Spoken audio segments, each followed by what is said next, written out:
Hey there, everyone. Welcome to this live. Let me tell you, today we're going to be talking about event planning nightmares. If you suffer from that, if you've had experiences with that, I am here to give you the solution. Now, if you're an event planner, you know that putting together a successful event requires more than just a bit of creativity, and it's like hard work. Event planning can be challenging and complex and involved, and there's timelines and people to manage and things to talk about and schedules and all that. And there are many pitfalls. There are challenges if something slips up, somebody didn't honor their word in their contract, changes, all that. And it's a lot to juggle during your event.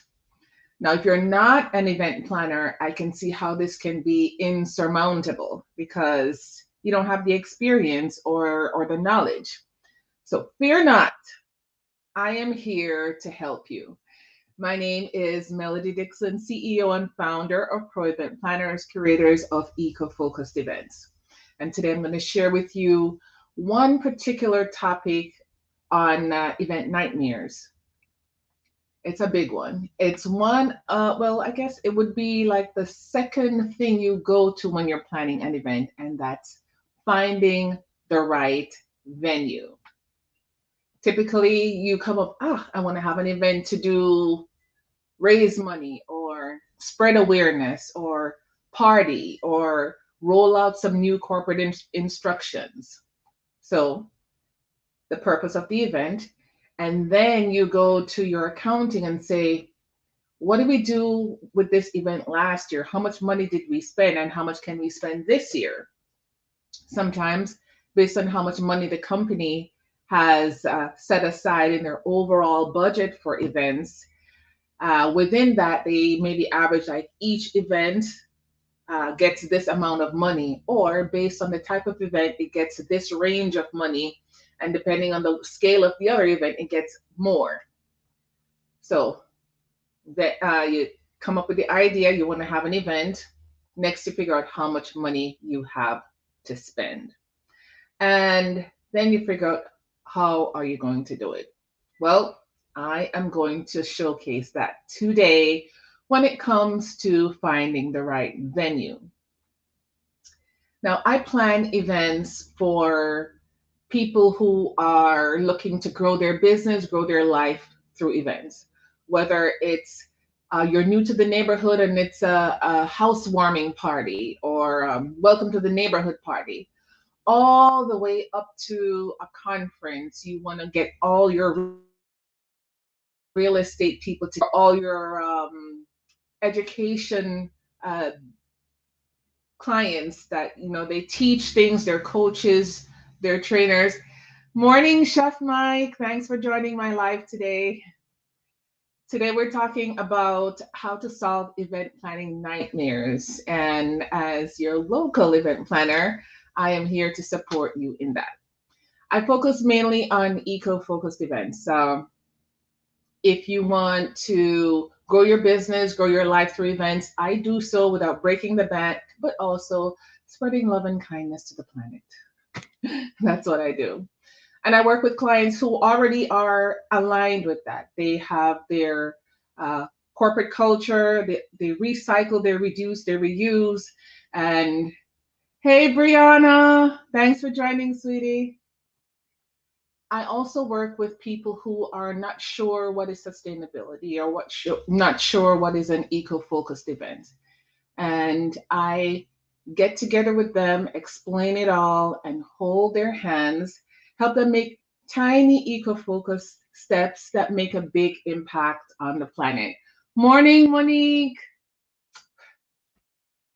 All right, so I am going live. I'm on Instagram here and YouTube here. So if you see me looking down, I'm chatting to my YouTube peeps as well. Now, there are three pillars to sustainability. The first one is to reduce. That means we already have a lot of stuff. Instead of just buying more and just wasting money and time and energy, we reuse it. or we reduce it. We don't use it, we can give it to somebody else who can. Or we recycle, change it into something that's more useful. And I have a candle here that I use as an example every time I come on the live and explain this. This is just a glass and a stand. Once the candle is done, I can clean it out and it can become a container for fresh herbal teas. Like if I pull some mint from the garden and I dry it, I can use this as a storage container. I can use it as a mini planter on my desk. You can put seasonings in there. There's so many ways that you can use the stuff instead of just keep buying more. For me, sustainability is actually, let me give you the classic definition, then I'll give you the melody version. So, sustainability is meeting the needs of the present without compromising future generations' opportunity to use those same resources. Melody speak is I know that God gave us an expansive life because God is expansive. There's so many different types of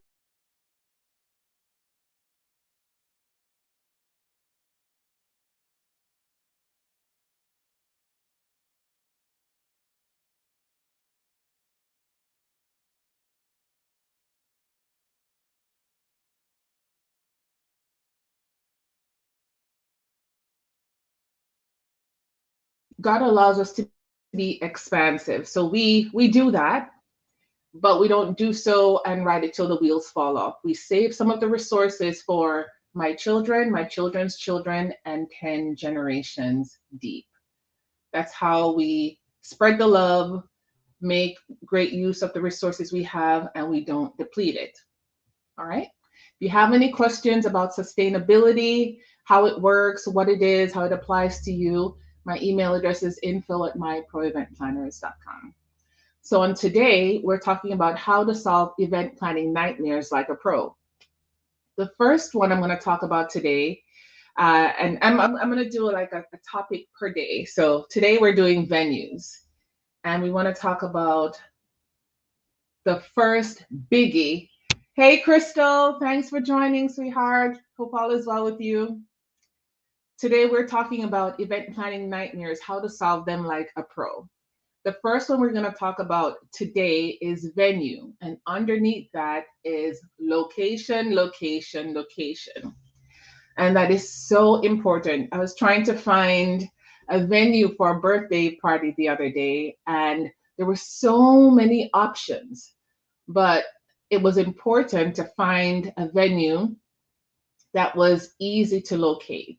You don't want people to have to hunt and peck.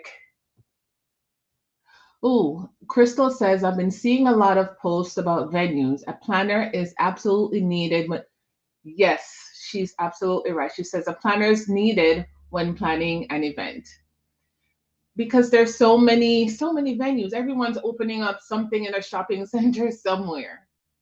But it doesn't mean that because it's in a popular area or it's inexpensive that it's the right venue for your client. And how you figure out what's the right venue is you talk to your client. What do you need? So this particular client wanted to have it accessible, meaning close to highways and major roads so her guests won't have a difficult time finding the venue. And it also should fit within a certain price range that is it it's almost like sorting criteria. You have tons and tons of venue. And as you talk to the client, oh, I want the venue to be in Fort Lauderdale or Davie or Pembroke Pines. Okay, so that narrows down the field. And then I want it to be able to be accessible by major highways or popular streets. That's another one. Next is the event and the date. The event date and time. Particular day, but she wanted a time frame that would span a good, I want to say 15 hours or so from start to finish. And not all venues have that option. They end at midnight, or if you want to stay longer, it's a couple of $100 per hour to do so. And then the location may have permitting issues. You need to maybe get a permit to stay longer, or the permit doesn't allow noise of a certain kind after a certain time frame. So all those come into play. Next is the capacity. It must hold 100 people or 200 people or 300 people. So that narrows the field down lower. Another one that I came across was catering restrictions. This was a Jamaican party, and I've traveled a little bit over the US, and I've been to restaurants that say they offer Jamaican jerk wings. The funniest one was I went to Grand Junction, Colorado, and I went to a restaurant. I want to say it was an Italian restaurant, which made it even more weird. But they just took wings, put the jerk seasoning, stuck it in the oven. Wasn't marinated. You could just see the seasoning on the top. Crystal is hollering.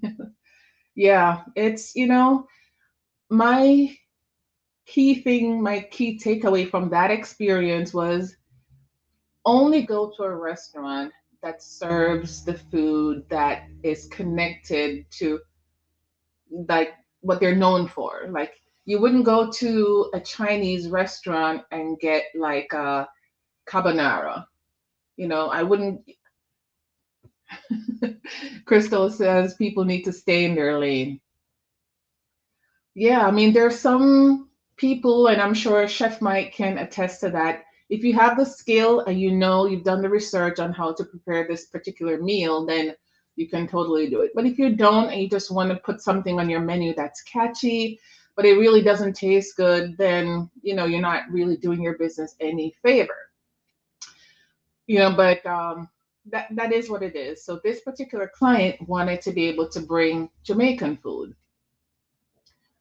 Jerk chicken and jerk pork, rice and peas, oxtail, all the Jamaican, the beer, the Heineken, all the good stuff that is popular for our party. And some venues have their own caterers on site, or they have a special list, like a special vendors list, or if you're not on that list, you can't. The food is the love language. Yes. Yeah. I know when I cook for people, that's one of my love languages. I season and marinate and sear and baste and all that stuff because when I'm giving the food, it's like I'm showing them I love you and I'm taking care of you. And the parties that, especially what the celebration was about, was supposed to be filled with love and comfort and bring back great memories. And the venues are like, no, we have our own caterer, we have our own kitchen. Just hearing, Crystal says, just hearing this makes me happy. Yeah, the food is good. Jamaican food is everything. So I understand, I understood why the client wanted to make sure that she got the food that she wants, because it would really suck if the decor is nice, the venue location is great, but then the food's terrible. Because unfortunately, when you talk with people, the most popular and the most freely given news is always negative. No matter how the people in the background they're trying to make it right, and there were certain circumstances that prevented, they don't care. It's the food was terrible. The end. So that was a key thing. Parking is another thing. If you're inviting 100, 200 people for parking and your venue space only has like 50 parking spots, that says to your guests, first of all, that you weren't really thinking of them. You weren't really thinking of them at all. And that you chose a venue that wasn't the right size. So now people have to park on the side of the street or park in people's driveway or park in areas where they may get towed, and that's going to be a whole nother thing. So what is the solution for these five challenges? Five, one, two, three, four, five. Yes. Location, the event date, capacity, catering restrictions, and parking. The solution is hire an event planner. Why? Because they have the experience of using many venues. I get invited to grand openings, venue showcases, um, wedding shows, corporate events where I get to see different types of venues. So I have a portfolio of uh, venue names, contacts, and the features and amenities of that particular property. Is this handicapped accessible? Do you need to enter in the back? Who do I talk to? What are the time frames that I can have the event? Some venues, and I understand they're trying to make money, but some venues will say your contract has 4 hours, but you get an hour that you can use on the back or front end. Well, if you're setting up an event for 100 people, you clearly need more than 30 minutes to set up and 30 minutes to break down at the end. So that's the 5 hours already gone, and you need to tack on more for setup. In my experience, the setup takes more time than the breakdown, because setup you're taking time with the different elements, and you want to make sure that this is hung and the lighting is so and the staging and the trusses and who comes first and the dance floor, all of that. And at the end, everyone is just grabbing things and packing things away because they have a certain time to leave. So when the venue says you only get 4 hours with a free hour for setup or breakdown, that's not honest, first of all. And it implies that you only need 30 minutes on either end unless you want to spend more money. I would recommend that they just be honest with the people. You're going to need an average of 3 hours or so to set up based on the number of people, 4 hours for your event, an hour, 2 hours at the back end to break things down if there's a lot of moving pieces. When you have a planner who's aware of that information, you'll get to the right negotiation numbers sooner than later. Some venues will say it's additional to use the kitchen. Some venues say once you get the venue, the kitchen is yours. There are some venues that won't allow certain types of food to be prepared in their kitchen. They'll have like a kosher space separate than the conventional space, or you can only do drop off catering. As someone who is not in the event planning business, you may not be aware of that. And so, as a planner with my experience and knowledge, I can ask the right questions. I can have them put the right amenities in and maybe do some negotiating, you know, all for my clients' benefit. With the event and date, when I talk to clients, I ask if there is an alternate date. Because if they're stuck on a particular date, which is fine, I get to move on quickly. Once the venue doesn't have that date, there's no need for me to try to negotiate and go back and forth. They don't have that date, they don't have that date. The end. And the capacity, I typically get a venue that has a little bit more room. So if my client is having a party for 50 people, I'll get one that can accommodate 80 to 100 because numbers may grow. And if you're already at capacity from the start, there's nowhere to go. All right. And as far as catering restrictions, there are some venues who contract with different restaurants. Like I went to a showcase in Miami. It was a new eco venue in Little Haiti. Very trendy. They had co-working spaces and pop-up shop spaces, and they're having a garden and composting, all the things that I'm here for. And they don't have their own caterer, but they partner with restaurants in the area within a short drive because they have to be eco-focused and it has to be locally sourced. So That's one of the things that I look for. So if the venue has connection to a real Jamaican restaurant that will provide the food, then what I do with my client is we go there, we try the food. If it's good, then we have no problem. If it's not good, then some conversation needs to happen. So those are the 5 options. Location, we talked about event date and time, capacity, and catering restrictions. Parking is absolutely necessary. I choose venues that have lots of parking and or parking garage close by, because the building is the building. If they don't have the parking space, they don't. And sometimes I even talk with uh, if there's a empty parking lot next door, I'll find the owner and ask if there's a way for us to do valet parking and use their lot for a fee, so that I uncover the solutions. I'm not a fan of no's when it comes to my clients. I ask the questions and try to come up with new solutions that's beneficial for both the venue and my client. Now it's a lot.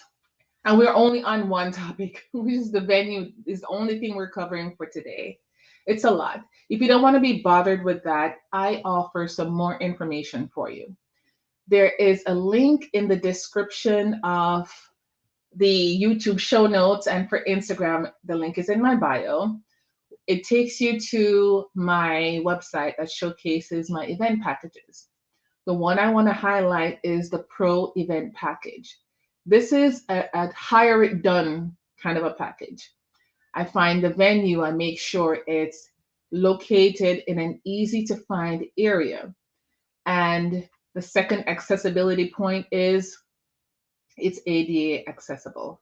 You get the date and time that you're looking for. And or if you want to stay longer, but that's just logic. I make sure it has the right capacity with wiggle room to grow if you need it. And also I manage the catering restrictions for you. All right, so it's a hire it done. To learn more about that package, click the link, reach out to me. My name is Melody Dixon, CEO and founder of Pro Event Planners, curators of eco-focused events. Email address info@myproeventplanners. All right. If you have any questions, let me see on Insta if there's any questions here.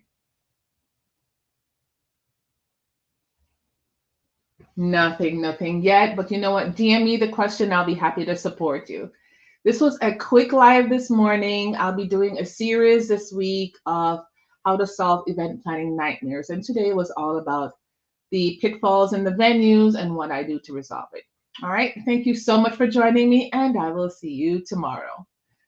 Bye, Crystal. Bye, Monique. Bye, Brianna. Bye, Chef Mike. Take care.